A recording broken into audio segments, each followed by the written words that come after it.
사랑하는 성도 여러분, 밤새 안녕히 주무셨습니까? 오늘도 우리가 함께 오늘 우리에게 주신 말씀을 가지고 묵상하며 또 달려나가는 저희들 되길 진심으로 소망합니다. 오늘 저와 여러분이 함께 나누실 말씀은 에베소서 6장 1절에서부터 9절까지의 말씀입니다. 오늘의 말씀은 자세입니다. 그리스도인들이 관계에 대해서 어떤 자세를 가져야 하는가, 이 부분에 대해서 오늘 말씀을 나누고자 합니다. 우리는 많은 사람들과 관계를 맺고 살아갑니다. 관계를 잘 맺을 때는 마음도 편하고 기분도 좋고, 또한 일을 함께 한다면 그 일을 함께 하기에 굉장히 수월합니다. 그러나 이 관계가 좋지 않을 때는 여러모로 불편한 상황이 생깁니다.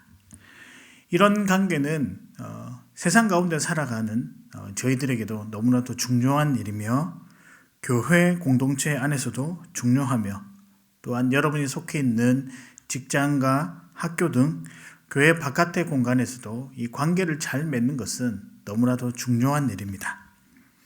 어디를 가나 관계를 잘 맺으면 편안하고 기분이 좋습니다. 그래서 우리는 이 관계를 유지하려고 무척이나 많은 애를 쓰고 살아갑니다. 특히 그리스도인들은 관계에 대해서 더 많이 신경을 써야 합니다. 왜냐하면 그 관계가 그리스도인으로 보여지는 모습 중 굉장히 중요한 부분 중에 하나이기 때문입니다. 그렇다면 그리스도인은 관계에 대해서 어떤 자세를 가지고 살아가야 할까요? 오늘 본문을 통해 같이 한번 살펴보기를 바랍니다. 첫째, 순종입니다. 순종하는 자세입니다. 순종의 사전적 의미는 다른 사람, 특히 윗사람의 말이나 의견 따위에 순순히 따름이라는 것이 사전적 의미입니다. 말씀에서는 그와 조금 다르게 설명을 하고 있는데요. 다른 사람, 그리고 권위자의 의견이나 말에 자발적이고 기쁜 마음으로 따른다라는 것이 성경에서 이야기하고 있는 순종의 의미입니다. 우리가 따라야 할 권위자에게 자발적이고 기쁜 마음으로 따르는 것이 순종이라고 말씀하고 있습니다. 그래서 그리스도인들은 이 자발적이고 기쁜 마음으로 섬기는 그런 모습을 보여야 합니다. 이것이 참 순종의 모습이자 관계에 대해서 우리가 지녀야 할 좋은 태도가 아닌가, 또 좋은 자세가 아닌가 생각합니다. 본문은 두 가지 관계를 설명하고 있습니다. 1절에서부터 4절, 그리고 5절에서부터 9절까지 이 두 부분으로 나누어서 설명을 하고 있습니다. 첫 번째는 부모와 자식과의 관계고요. 두 번째는 주인 또는 상정과 종의 관계입니다. 1절에 보면 자녀들에게 이렇게 설명합니다. 또 명령합니다. 부모에게 순종하라. 그렇게 하는 이유는 약속 있는 첫 계명인가 동시에 내가 잘되고 땅에서 장수하기 때문이라고 합니다. 한마디로 행복하기 위해서 순종해라 라고 말씀하고 있습니다. 순종을 하는 사람이나 순종을 받는 사람이나 둘 다 행복하기 위해서 순종의 자세를 가져야 합니다. 종과 주인도 마찬가지입니다. 5절에 종들아 두려워하고 떨며 성실한 마음으로 육체의 상전에게 순종하기를 죽게 하듯 하라라고 설명합니다. 죽게 하듯 하라는 의미는 자발적이고 또 기쁨으로 또 성실하게 대하라는 의미입니다. 여러분은 예수님을 대하실 때 어떻게 대하십니까? 진심으로 대합니다. 그리고 성실하게 대합니다. 그리고 예수님과의 관계가 끊어지지 않도록 우리가 할 수 있는 노력 다 해서 그런 관계를 잘 맺어가고 있습니다.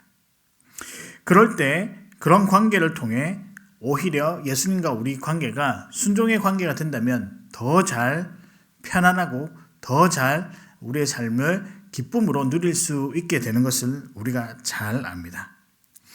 우리 그리스도인들은 관계에 대해서 순종하는 자세를 가져야 합니다. 이것이 부모와 자식과의 관계뿐만 아니라 우리가 세상 가운데 살아나가는 모든 자들, 특별히 권위자들을 향해서 이런 순종하는 자세를 가져야 합니다. 둘째입니다. 포용입니다. 포용의 마음입니다. 이해라고도 바꿔서 사용할 수 있습니다. 포용은 다른 사람을 이해하고 품는 것입니다. 부모와 주인에게 순종하는 것, 이 순종이 윗사람과의 관계에서 또 아랫사람이 취해야 할 자세라고 한다면 포용은 윗사람이 아랫사람에게 대하는 그런 자세에 대해서 이야기하는 부분입니다.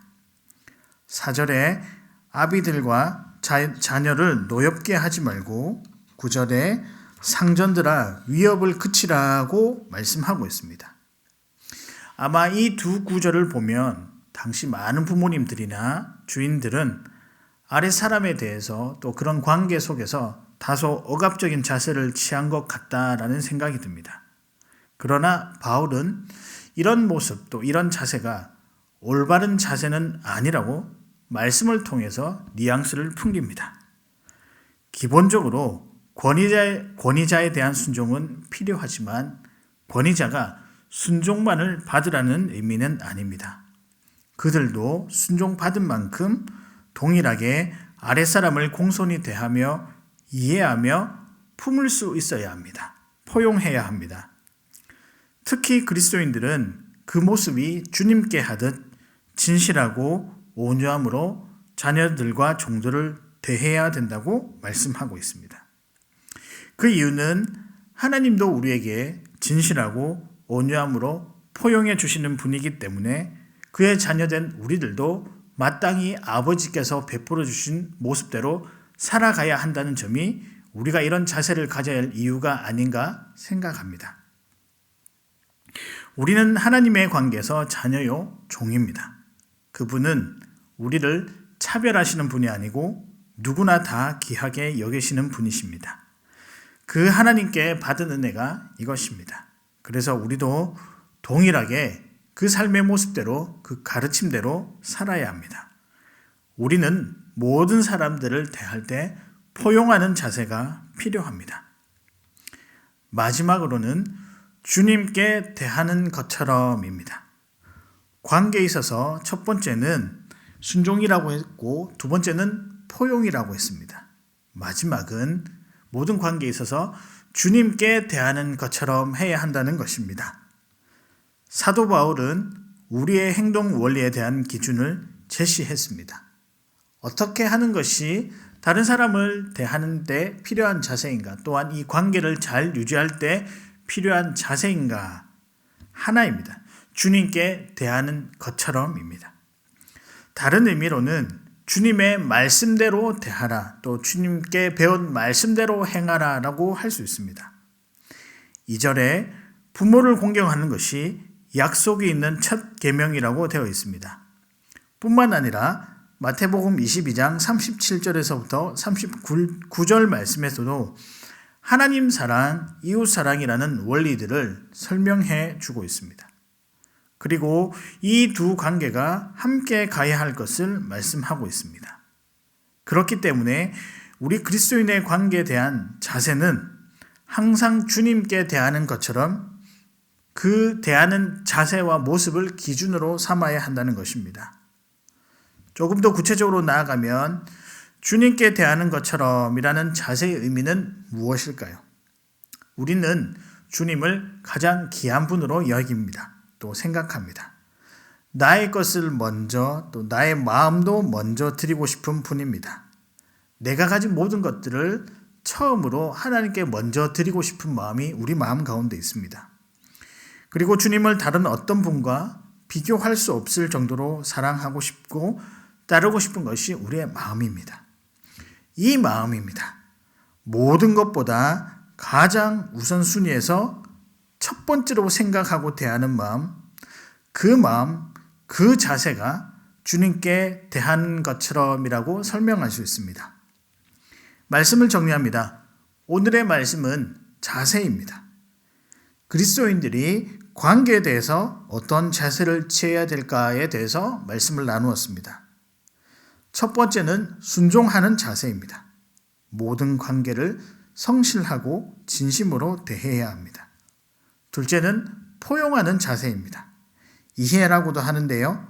공손히 대하며 온유함으로 대하는 자세입니다. 마지막으로는 주님께 하는 것처럼 그런 자세를 취해야 합니다. 이는 나의 모든 우선순위를 주님께 먼저 드린다라는 의미입니다. 우리도 오늘 관계 속에서 살아갑니다. 그 관계가 주님일 수도 있고요.